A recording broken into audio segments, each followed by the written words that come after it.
بسم اللہ الرحمن الرحیم۔ السلام علیکم ورحمۃ اللہ وبرکاتہ۔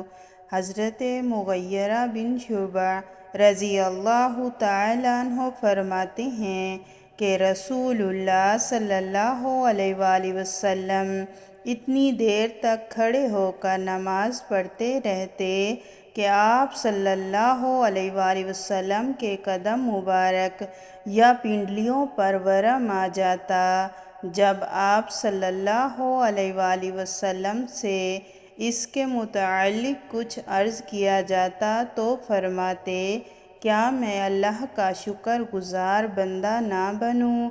صحیح بخاری، حدیث نمبر 1130۔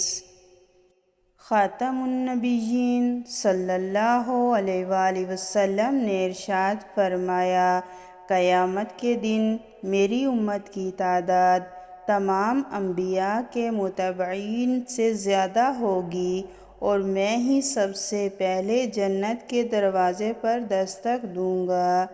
صحیح مسلم، حدیث نمبر 484۔